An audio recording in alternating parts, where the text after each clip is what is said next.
بسم الله الرحمن الرحيم. الحمد لله نحمده ونستعينه ونستغفره ونؤمن به ونتوكل عليه ونعوذ بالله من شرور أنفسنا ومن سيئات أعمالنا. من يهده الله فلا مضل له ومن يضلله فلا هادي له. وأشهد أن لا إله إلا الله وحده لا شريك له وأشهد أن محمدًا عبده ورسوله أرسله بالحق بشيرًا ونذيرًا وداعيًا إلى الله بإذنه وسراجًا منيرًا. صلى الله تعالى عليه وعلى آله وصحبه أجمعين. أما بعد فأعوذ بالله من الشيطان الرجيم. بسم الله الرحمن الرحيم. لا يحب الله الجهر بالسوء من القول إلا من ظلم وكان الله سميعا عليما. ذلكم الشيطان يخوف أولياءه فلا تخافوهم وخافوني إن كنتم مؤمنين ولا تهنوا ولا تحزنوا وأنتم الأعلون إن كنتم مؤمنين. صدق الله مولانا العظيم.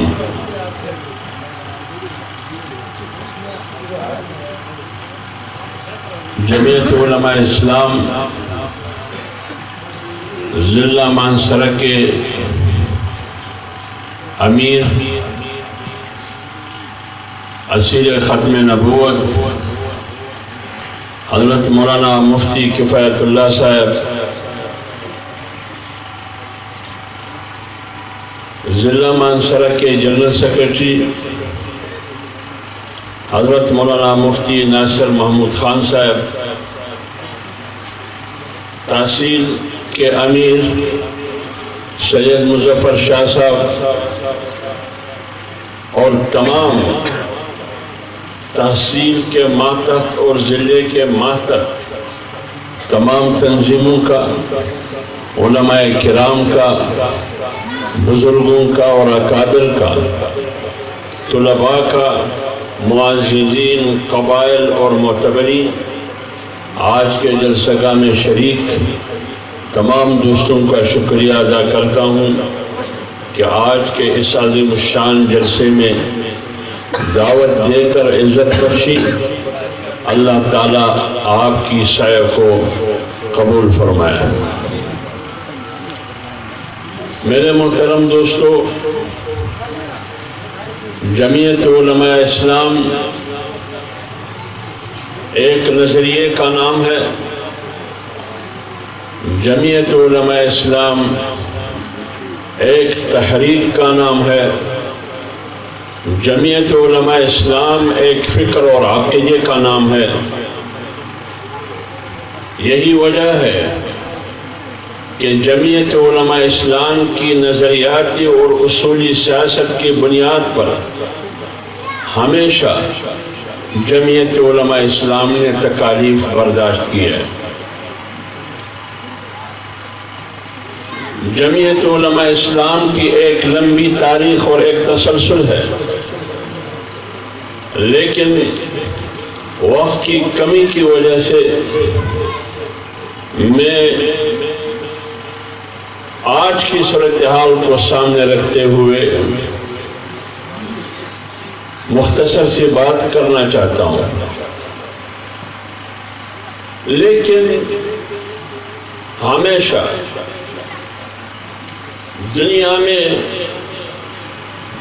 جنگ طاقتور اور کمزور کی ہے،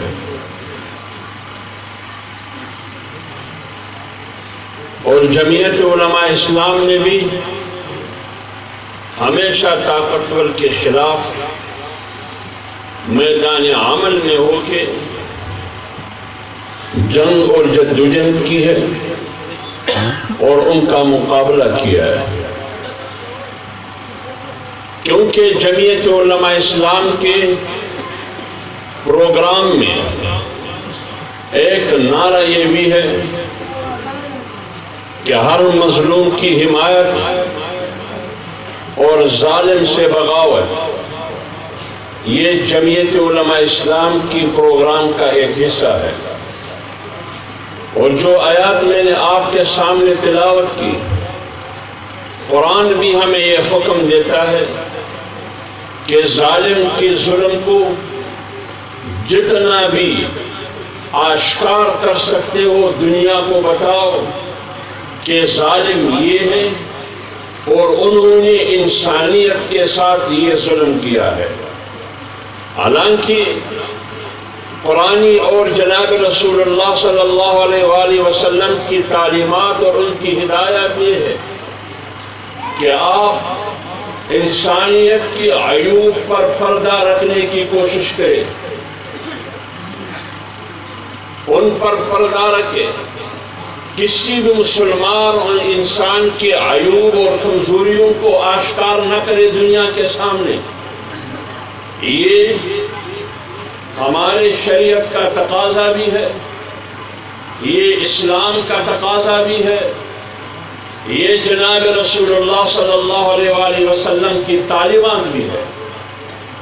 لیکن ظالم کے بارے میں اللہ تعالیٰ نے ہمیں پردہ پوشی کا حکم نہیں دیا ہے، بلکہ ظالم کے بارے میں یہ کہا ہے کہ ظالم کے خلاف جتنا بھی بول سکتے ہو بولو، کیونکہ قرآن نے فرمایا لا يحب اللہ الجہر بالسوء من القول الا من ظلم۔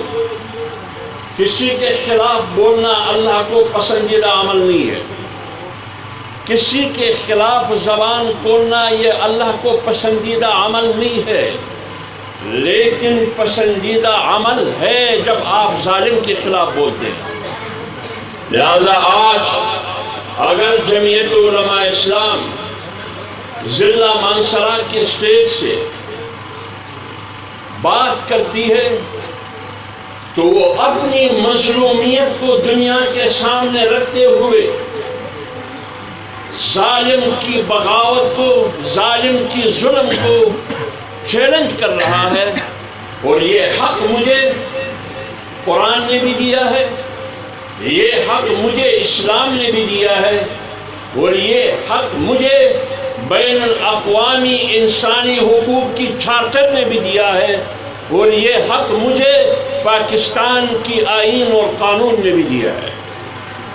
اگر آج میں ظالم کے خلاف بولتا ہوں، اگر آج جمعیت علماء اسلام سڑکوں اور روڈوں پر ہے، ظلم کے خلاف آواز اٹھا رہی ہے، یہ حق مجھے میرے آئین نے دیا ہے، پاکستان کے آئین نے، سن 1973 کی آئین نے دیا ہے، یہ حق مجھے قانون نے دیا ہے، یہ حق مجھے اسلام اور دین اور پیغمبر کی تعلیمات نے دی ہے۔ اس لیے ان باتوں کو آئین سے ماورا ڈکلیئر کرنا یہ ظلم اور زیادتی ہو۔ مفتی صاحب نے بات کی کہ مولانا نور محمد کو شہید کیا گیا، مولانا حسن جان کو شہید کیا گیا،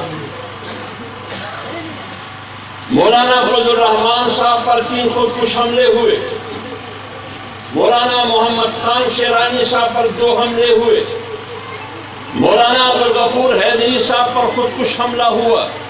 ایک لمبی بحث ہے، پاکستان بننے سے پہلے، پاکستان بننے کے بعد، اور دلیل یہ رکھی کہ ہم محسن پاکستان ہیں، ہم نے ہمیشہ پاکستان کی استحکام کی بات کی ہے، ہم نے پاکستان میں ہمیشہ آئین کی بالادستی کی بات کی ہے، ہم نے ہمیشہ پاکستان کی پارلیمنٹ کی سپریمیسی اور بالادستی کی بات کی ہے، ہم نے ہمیشہ آئین کی حکمرانی اور قانون کی حکمرانی کی بات کی ہے، اور ہم نے پاکستان کے سن 1971 کے حادثے میں، اس حادثے میں جو بھی شریک تھے اس کے خلاف اس سب میں ہم کھڑے تھے کہ پاکستان میں قومی وحدت بھی ہو، پاکستان میں جغرافیائی وحدت بھی ہو۔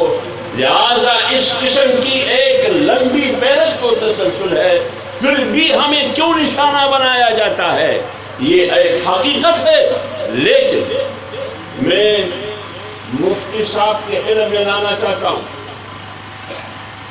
افسوس ہونا چاہیے، لیکن آپ کس سے اپنی بیماری کا علاج کرنا چاہتے ہو؟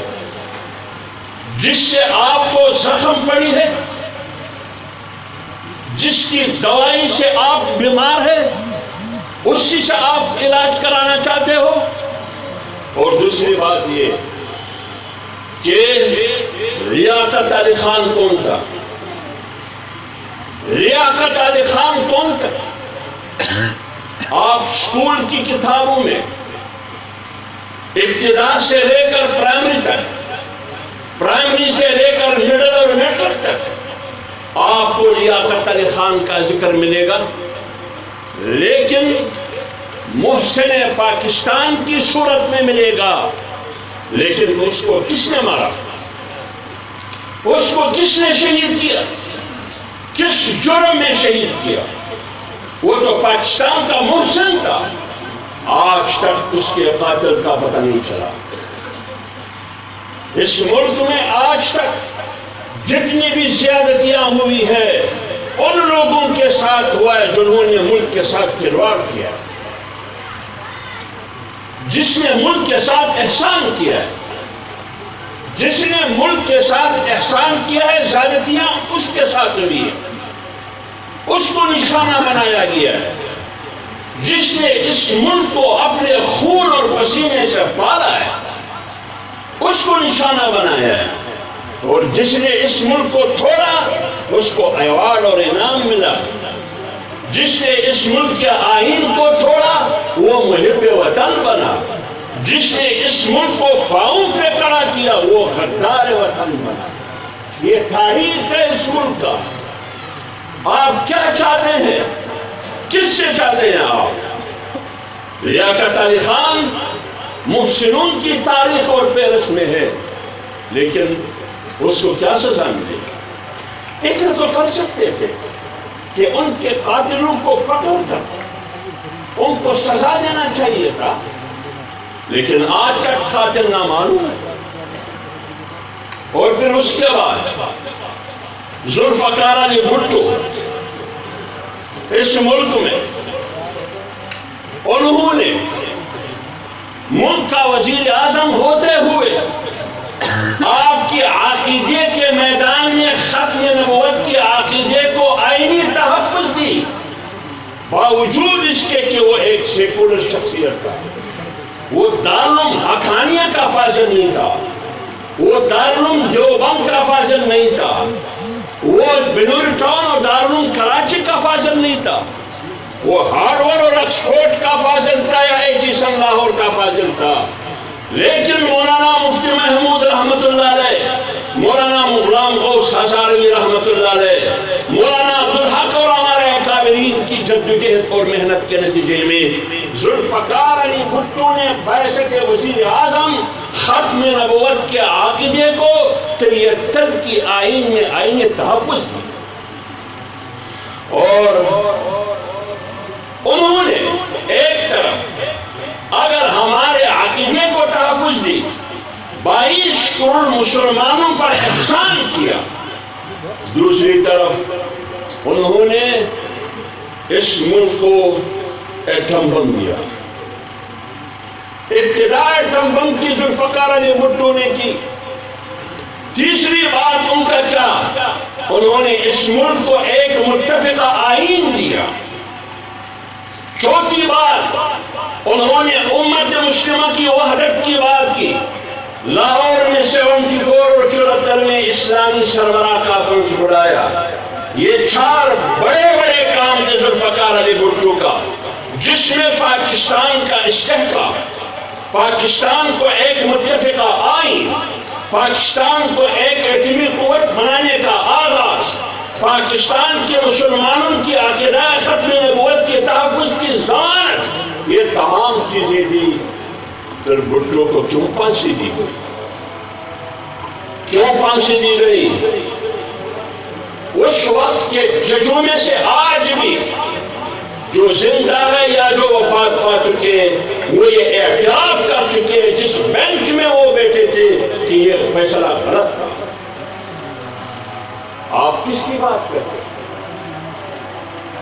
کس ملک کی بات کرتے؟ اس ملک میں ایک ڈکٹیٹر نے آئین توڑا، ایک جنرل نے اس ملک کے پانی بیچ دیے، پانی اس ملک کے پانی بیچ دیے انڈیا پر۔ دوسرے جنرل نے سیاچن بیچ دیا، سیاچن گلیشیر بیچ دیا۔ تیسری جنرل نے اس ملک پر فرقواریت، کلاشنکوف کلچر مسلط کی، اور چوتھے جنرل نے 9/11 کے بعد اور 12 اکتوبر 99 سے لے کر پھر 9/11 اس ملک پر دہشت گردی کی جنگ مسلط کی۔ لیکن آپ غداروں کی فہرست میں، آپ غداروں کی فہرست میں ہے۔ جس نے پانی بیچا وہ محب وطن، جس نے ملک توڑا جنرل یحییٰ وہ محب وطن۔ پاکستان کی جھنڈے میں لپیٹ کے 21 توپوں کی سلامی دی گئی، کیوں؟ محب وطن۔ کیا محب وطن؟ پاکستان توڑا، پاکستان کو تو لخ کیا۔ میں نہیں کہتا میں کون ہوں، کس کھیت کی ملی ہوں، میں نہیں کہتا میں اتنا بڑا آدمی نہیں ہوں، میں جمعیت علماء اسلام کا ایک کمزور کارکن اور کروڑ آدمی ہوں۔ حمود الرحمان کمیشن رپورٹ کہہ رہا ہے، کیوں حمود الرحمان کمیشن رپورٹ پر پارلیمنٹ کے فلور پر اس پر ڈسکشن نہیں ہو رہا؟ لے کے آؤ، ذمہ داروں کا تعین کرے۔ پاکستان کی توڑنے میں رول اور کردار کس کا تھا؟ کیا اس میں مولانا مفتی محمود کا رول اور کردار تھا؟ نہیں تھا۔ کیا اس میں مولانا ہزاروی کا رول اور کردار تھا؟ کیا اس میں مولانا عبدالحق کا کردار تھا؟ نہیں تھا۔ تو پھر کس کا کردار تھا؟ ان لوگوں کا کردار تھا جو آکسفورڈ کے پڑھے ہوئے تھے، ان لوگوں کا کردار تھا جو ایچسن کا پڑھے ہوئے تھے یا لارنس مری کے پڑھے ہوئے تھے، ان لوگوں کا کردار تھا جس کے پاس حکومت کی طاقت بھی اور ڈنڈے کی طاقت بھی تھی، اس کا کردار تھا۔ لیکن اس منفی کردار پر ان کو محب وطن ڈکلیئر کیا جاتا ہے۔ یہ انصاف، کس سے انصاف مانگ رہے ہیں؟ پھر آئین توڑا۔ کیا جنرل ضیاء نے آئین نہیں توڑا؟ پاکستان کی آئین کے آرٹیکل 6 کے مطابق مجھے کہہ رہا ہے کہ پاکستان کی سن 1973 کی آئین کے مطابق تم جج کے خلاف نہیں بول سکتے، نہیں بولوں گا۔ تم جرنل کے خلاف نہیں بول سکتے، نہیں بولوں گا۔ میں اپنے عدالت اعلیٰ عدلیہ ہو یا عظمیٰ، ان کی ججوں کا جمعیت علماء اسلام دل سے احترام کرتی ہے۔ مقدس ادارے ہیں، مقدس ادارے ہیں۔ میں اپنے فوجی ادارے کا، اپنے اسٹیبلشمنٹ کا، اپنی ایجنسیوں کا، خواہ ISI ہو یا MI ہو یا AB ہو، میں اور جمعیت علماء اسلام اس کا دل سے احترام کرتی ہے۔ اور یہ میں بار بار کہتا ہوں، ہمیشہ کہتا ہوں کہ جمعیت علماء اسلام اپنے فوج کو، اپنے فوجی قوت کو وہ عزت، وہ احترام دیتی ہے جمعیت علماء اسلام جیسے آنکھوں کی پلکوں پہ بال کو احترام دیتا ہے۔ ہمارے اور آپ کی آنکھوں پہ، پلکوں پہ بال ہے یا نہیں ہے؟ ہر آدمی اس کا خیال رکھتا ہے. کیوں؟ یہ میری آنکھوں کی سرحدات کی چوکیداری کر رہا ہے، یہ میری آنکھوں کی سرحدات کے محافظ ہے. لیکن جب یہی بات آنکھ کے اندر چپتا ہے پھر آدمی کی کوشش یہ ہے کہ وہ بال باہر نکال دے. لہذا میں اپنے فوج اور ادارے کا تمام لا انفورسمنٹ اداروں کا احترام کرتا ہوں ان پلٹون کی بال کی طرح. لیکن اگر بال آنکھ کے اندر چپتا ہے تو پھر نکالنا ضروری ہے اس کا. لہذا اگر آپ سیاست میں مداخلت کریں گے پھر ہم بولیں گے،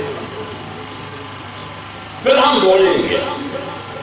اگر میں وردی پہن کے میں دعویٰ کروں کہ میں چیف آف آرمی اسٹاف ہوں، کیا یہ آئین کی خلاف ورزی ہے یا نہیں ہے؟ آئین کی خلاف ورزی. تو پھر ایک 22 گریڈ کا ملازم کا یہ حق نہیں ہے کہ وہ سیاست میں ٹانگ اڑائی کرے، وہ سیاست میں مداخلت کرے. یہ تو کوئی بری بات نہیں ہے، یہ تو آئین کا تقاضا ہے. تو جب آئین یہ کہتا ہے کہ اپنے مقدس ادارے کے خلاف نہیں بولنا، نہیں بولنا، جو بھی فوج کے خلاف بولتا ہے اس کا مقصد یہ ہے کہ وہ پاکستان کو غیر مستحکم کرنا چاہتے ہیں. لیکن بشرطے کہ اگر وہ اپنے ڈومین میں رہے، بشرطے کہ وہ اپنے آئینی حدود میں رہے، پھر کوئی نہیں بولے گا. لیکن اگر وہ سیاست کریں گے پھر تنقید ہوگی، پھر تنقید ہوگی. اگر وہ سیاست کریں گے تو آئین کا جب تقاضا یہ ہے کہ تنقید نہیں کرنا، احترام کرنا، بالکل. لیکن آئین میں آرٹیکل 6 بھی ہے، آئین میں آرٹیکل 6 بھی ہے. وہ کس کے لیے ہے؟ وہ اس کے لیے ہے جو آئین کو توڑتا ہے، جو آئین کو توڑتا ہے اور یا آئین کی توڑنے والوں کی مدد کرتا ہے. کیا جنرل یحییٰ نے آئین نہیں توڑا؟ کیا جنرل ضیاء نے آئین نہیں توڑا؟ کیا جنرل ایوب نے آئین نہیں توڑا؟ کیا جنرل مشرف نے آئین نہیں توڑا؟ 2 بار 3 بار توڑا. تو کیا یہ آئین کا آرٹیکل 6 کیا کہتا ہے؟ میں نہیں کہتا، میں ڈرتا ہوں، میں نہیں کہتا، آئین کہتا ہے. آئین کی بات تو کر سکتا ہوں لیکن میں نہیں ڈرتا. ڈرنے کی بات نہیں ہے.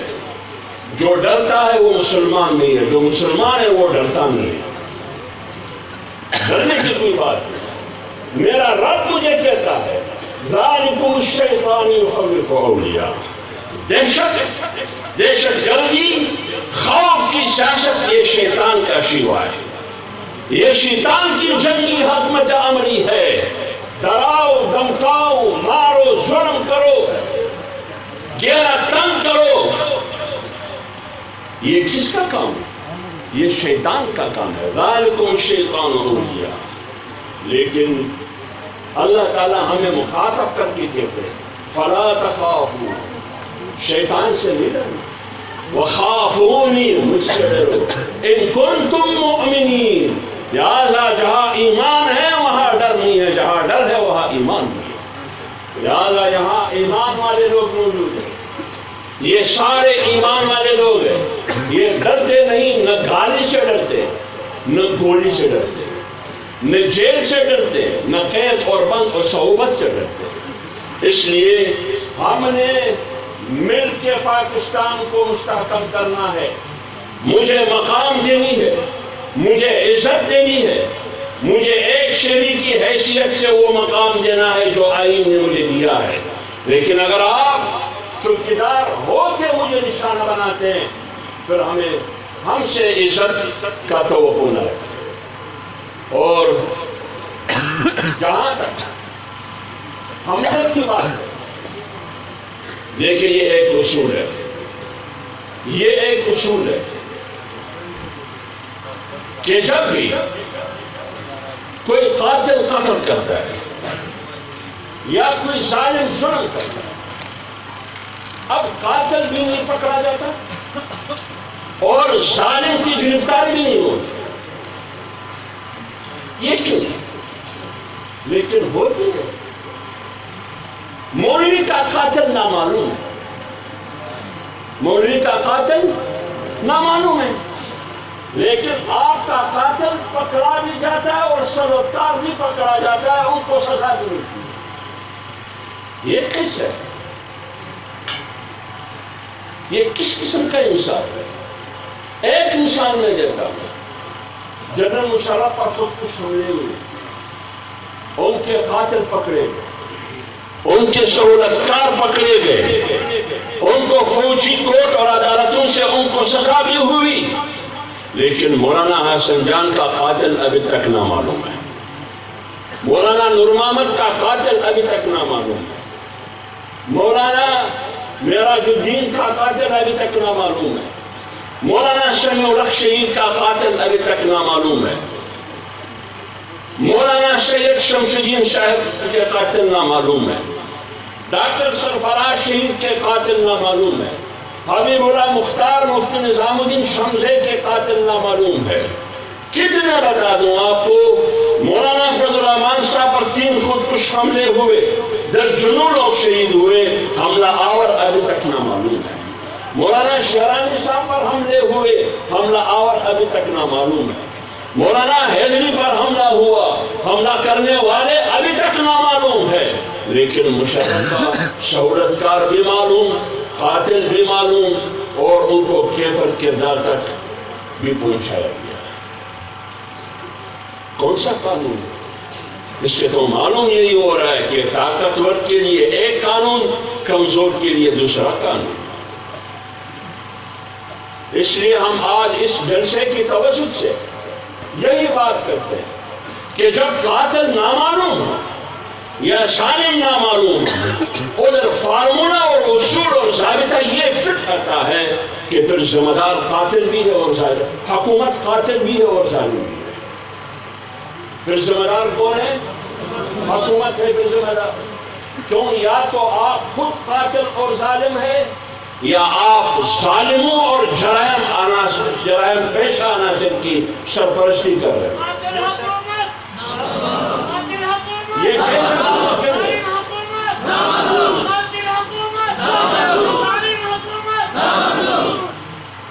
کیسے سانحہ سہوال ہوا یا نہیں ہوا؟ سب لوگوں نے دیکھا سوشل میڈیا پر، الیکٹرانک میڈیا پر، کہ وردی میں منبوذ سے ٹی ڈی کے اہلکار بچوں کے ماں باپ کو دن دہاڑے مارتے ہیں. وہ سارے اہلکار بری ہو گئے، قاتل نہ معلوم. کیوں؟ کمزور ہے، کوئی آواز اٹھانے والا نہیں ہے. تو جب صورتحال یہ ہو، پھر اصول یہ ہے کہ پھر سرکار قاتل ہے، پھر سرکار ظالم ہے. اگر سرکار خود قاتل اور ظالم نہیں ہے، پھر اصول یہ ہے کہ ان جرائم پیشہ اور شرپسند عناصر کی سرپرستی سرکار کر رہا ہے، لہذا پھر ذمہ داری سرکار کی ہوگی. اس لیے ہم آج اس جلسے کی توسط سے مطالبہ کرتے ہیں کہ جس نے بھی مفتی کفایت اللہ صاحب پر حملہ کیا ہے، ان کو جلد از جلد گرفتار کیا جائے. یہ جلسے کا مطالبہ ہے، یہ پورے معاشرے کا مطالبہ ہے. اور مدینے کی ریاست سے بھی پوچھنا چاہتا ہوں، مدینے کی ریاست کے علمبرداروں سے، جو ایک جھوٹا دعویٰ کر کے، ان سے پوچھنا چاہتا ہوں کہ اس خطے کے بڑے بڑے وزراء وہاں کیبنٹ میں بیٹھے ہیں، جس کا سیاسی قبلہ بھی معلوم نہیں ہے. کبھی نواز شریف کے ساتھ آپ کے علاقے کا ایک وزیر ہے عمر ایوب، سوشل میڈیا پہ ان کی 3 تصویریں، ایک میں انتخابی نشان سائیکل ہے، دوسرے میں انتخابی نشان شیر ہے، تیسرے میں انتخابی نشان بندہ ہے. اس کو کہتے ہیں سیاسی لوٹا، اس کو کہتے ہیں سیاسی خانہ بدوش. یہ ان کی ذمہ داری ہے، آپ کی ذمہ داری ہے۔ آپ مدینے کی ریاست کی بات کرتے ہیں، مظلوم کو انصاف دو، غریب کو انصاف دو، کمزور کو انصاف دو۔ اس خطے میں حملہ ہوا ہے، اس شخص پر ہوا ہے جس نے 2018 کے الیکشن میں 40,000 ووٹ لیے، وہ بھی 40,000 لوگوں کا نمائندہ ہے، اگرچہ آپ نے ہروایا اس کو۔ 54,000 ووٹ لیے، 54,000 ووٹ لیے۔ کیا وہ زندگی کا حق نہیں رکھتا؟ کیا وہ بولنے کا حق نہیں رکھتا؟ کیا ان کو سزا اس بنیاد پر مل رہی ہے کہ وہ جمعیت علماء اسلام سے تعلق رکھتا ہے؟ کیوں کرتے ہیں آپ؟ آپ نے آزادی مارچ کی تسلسل میں، ملین مارچ کی تسلسل میں مولانا فضل الرحمان صاحب کو انڈیا کا ایجنٹ قرار دیا، مودی کا ایجنٹ قرار دیا۔ کیوں؟ وہ آپ کے خلاف بولتے ہیں۔ لعنت ہو اس قسم کی پالیسی پر، لعنت ہو اس قسم کی حکومت پر۔ میری شہریت کینسل کی گئی، کیا لکھا ہے اس میں؟ اس میں یہ لکھا ہے کہ حافظ عبداللہ ریاست کے لیے خطرہ ہے، میں ریاست کے لیے خطرہ ہوں۔ حافظ عبداللہ ریاست کے لیے خطرہ ہے۔ میں نے سوال کیا کہ الطاف حسین کو آپ نے اینٹی اسٹیٹ ڈکلیئر کہ یہ ریاست کا دشمن ہے، لیکن آج بھی پاکستانی نیشنل ہے، آج بھی پاکستانی شہری ہے، ان کی شہریت ختم نہیں کی گئی۔ آپ بین الاقوامی دباؤ میں آ کر تم نے مسعود اظہر اور حافظ سعید کو دہشت گرد، بین الاقوامی دہشت گرد ڈکلیئر کیا امریکہ کے کہنے پر، لیکن آج بھی پاکستانی شہری ہے۔ تم نے بیت اللہ اور حکیم اللہ مسعود اور فضل اللہ کو اینٹی اسٹیٹ اور ریاست کا دشمن ڈکلیئر کیا، لیکن آج بھی وہ پاکستانی نیشنل ہے۔ احسان اللہ احسان بھی پاکستانی شہری ہے۔ یہ کس قسم کی حکومت، یہ کس قسم کی ریاست ہے؟ یہ کیا ہے؟ کہاں ہے قانون، کہاں ہے آئین؟ اس لیے ہم کہتے ہیں کہ اس ملک میں آئین ہے لیکن آئین پر عمل نہیں ہے۔ اس ملک میں قانون ہے لیکن قانون پر عمل نہیں ہے۔ اس لیے ہم کہتے ہیں کہ ہم آئین کی بالادستی چاہتے ہیں، اس لیے ہم کہتے ہیں کہ ہم قانون کی حکمرانی اور بالادستی چاہتے ہیں۔ یہ غدار، یہ ایجنٹ، یہ نان نیشنل، ان پروپیگنڈوں سے، ان ہتھ کنڈوں سے ہم متاثر اور مرعوب نہیں ہوں گے۔ تم نے تو فاطمہ جناح کو بھی غدار ڈکلیئر کیا، تم نے تو فاطمہ جناح کو بھی غدار ڈکلیئر کیا۔ کون سا فاطمہ جناح؟ محمد علی جناح کی بہن۔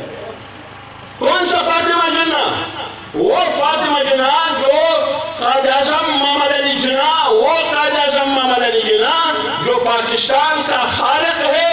ہر دفتر میں قائد اعظم محمد علی جناح کی تصویر ہے، پارلیمنٹ میں بھی ہے۔ آپ نے اس کی بہن کو غدار قرار دیا اس بنیاد پر کہ وہ جنرل ایوب کے مقابلے میں جمہوریت کی بات کرتی تھی۔ میرا جرم بھی یہی ہے، جمعیت علماء اسلام کا جرم بھی یہی ہے، مولانا فضل الرحمان کا جرم بھی یہی ہے، مفتی کفایت اللہ کا جرم بھی یہی ہے کہ یہ آئین کی بات کرتا ہے، یہ جمہوریت کی بات کرتا ہے، یہ قانون کی بات کرتا ہے، اور یہ ہم آگے بھی کریں گے، یہ ہم آگے بھی کریں گے۔ آپ کے خیال میں یہ ہے کہ مولوی بے وقوف ہے، وہ سیاست نہیں سمجھتا۔ آپ نے آزادی مارچ سے پہلے مدرسے اور جمعیت علماء اسلام کا چہرہ دنیا کو پیش کیا کہ پتہ نہیں یہ اسلام آباد آئیں گے، یہ کیا کریں گے۔ اس میں انسانیت نہیں ہے، اس میں اخلاق نہیں ہے، مار داڑ ہوگی، افراتفری ہوگی، فساد اور خونریزی ہوگی۔ یہی چرچا تھا یا نہیں تھا؟ یہی تھا، لیکن پرامن آزادی مارچ میں ثابت کیا کہ اصل اخلاقیات یہاں ہے، اصل تہذیب یہاں ہے. پرامن لوگ یہ ہیں جو کل تک دہشت گرد ڈکلیئر کیے ہوئے تھے، آج کہتے ہیں کہ یہ پرامن لوگ ہیں. لیکن جو آپ کے آکسفورڈ اور لارنس اور ایچسن کے پارے گئے، اس کا منظر کل لوگوں نے پنجاب انسٹیٹیوٹ آف کارڈیالوجی میں دیکھا کہ ایک طرف MBBS ہے، دوسری طرف LLB ہے. یہ دونوں آپس میں لڑ پڑے، بیچ میں 8 مریض جنازے اٹھ گئے. پتہ نہیں کتنے اور سیریس حالت میں ہے. یہ ہے اخلاقیات، یہ ہے. اس لیے اس بنیاد پر آپ ہمیں غدار کہتے ہیں. اگر آئین کی جنگ اور آئین کی بالادستی کی جنگ غداری ہے، اگر قانون کی حکمرانی کے لیے جدوجہد کرنا غداری ہے، اگر پارلیمنٹ کی بالادستی کی مطالبہ اور جدوجہد کرنا غداری ہے، اگر جمہوریت کی استحکام کے لیے جدوجہد کرنا غداری ہے، اگر ختم نبوت کے عقیدے کے تحفظ کے لیے لڑنا غداری ہے جو آئینی تقاضا ہے، اگر رسالت کی عظمت کے لیے لڑنا غداری ہے جو آئین کا تقاضا ہے، اگر اسلام کی تحفظ اور شاعر اسلام کی تحفظ کے لڑنا ہے، اگر یہ غداری ہے تو ہم کل بھی غدار تھے، آج بھی غدار ہے، اور یہ غداری تسلسل کے ساتھ جاری رہے گی. یہ جرم ہم کرتے ہیں اگر یہ غداری ہے. تکبیر! الحمدللہ صاحب! آپ نے باچا خان کو بھی غدار قرار دیا، آپ نے حسین شہید سروردی کو بھی غدار قرار دیا، تم نے ولی خان کو بھی غدار قرار دیا، تم نے مفتی محمود کو بھی غدار قرار دیا، تم نے مولانا فضل الرحمان کو بھی انڈیا کا ایجنٹ قرار دیا. کیوں؟ وہ آئین کی بات کر رہا ہے. تم نے نواز شریف کو سیکورٹی رسک قرار دیا، تم نے بے نظیر کو سیکورٹی رسک قرار دیا. یہ کیوں؟ جرم کیا تھا ان لوگوں کا؟ یہی مطالبہ تھا کہ اس وہ پارلیمنٹ جو دھاندلی کے ذریعے، جیل سازی کے ذریعے، فراڈ کے ذریعے وجود میں آتا ہے، ہم نہ اس پارلیمنٹ کو مانتے ہیں، نہ اس حکومت کو مانتے ہیں، نہ اس محمد شاہ رنگیلا کو مانتے ہیں، نہ ڈولکی راجہ کو مانتے ہیں، نہ شاہدولہ کو مانتے ہیں. ہم عوام کی حکمرانی کو مانتے ہیں. اس لیے اس ملک میں 32 ایجنسیاں ہیں. ہم آج مطالبہ کریں گے کہ ان لوگوں کا کوچ لگائے جن لوگوں نے مفتی صاحب پر حملہ کیا، ان کو گرفتار کرے، ان کو سزا دے. یہ آپ کی ذمہ داری ہے. آپ میرا محافظ اور چوکیدار ہے، میں نہیں بتا سکتا، آپ کا کام ہے. مجھ پر تو رات کے اندھیرے میں حملہ ہوا ہے، یہ آپ کی ذمہ داری ہے. تو آپ کہتے ہیں کہ رات کے اندھیرے میں ایک کمرہ جو اندھیرا ہے اس کمرے میں سوئی بھی ڈھونڈ سکتا ہوں، سوئی بھی ڈھونڈ سکتا ہوں، لہذا ڈھونڈ لو. یہ تو سوئی نہیں ہے، یہ تو 5 گاڑیاں ہیں، یہ تو بڑے بڑے مونچھوں والے لوگ ہیں. پکڑو ان کو. کون سے یہ لوگ؟ یہ تو ایک آئینی مطالبہ ہے، یہ تو ایک قانونی مطالبہ ہے، کوئی ظلم تو نہیں ہے. فریاد ہے، اپنا حق مانگ رہے ہیں آپ سے، اور ایک مظلوم آپ سے حق مانگ رہا ہے، آپ دینے کے لیے تیار ہی نہیں ہے. اور دوسری بات یہ تحفظ اور سیکورٹی دینا بھی آپ نے. لہذا آج ہم اس جلسے کی توسط سے کہتے ہیں کہ مفتی صاحب کو فل سیکورٹی دو. یہ آپ کی ذمہ داری ہے. اگر خدا نخواستہ خاک و قدم کوئی نقصان ہوتا ہے تو اس کا ذمہ دار حکومت ہے، اس کا ذمہ دار ایگزیکٹو ہے، اس کا ذمہ دار انتظامیہ ہے، اس کا ذمہ دار وہ تمام ادارے ہیں جو انتظامیہ کی پشت پر کھڑی ہے. کیونکہ ایک آدمی، ایک جماعت چیخ چیخ کے کہہ رہی ہے کہ مجھے سیکورٹی دے، آپ کیوں نہیں دیتے؟ اس سے آپ لوگ اتفاق کریں گے؟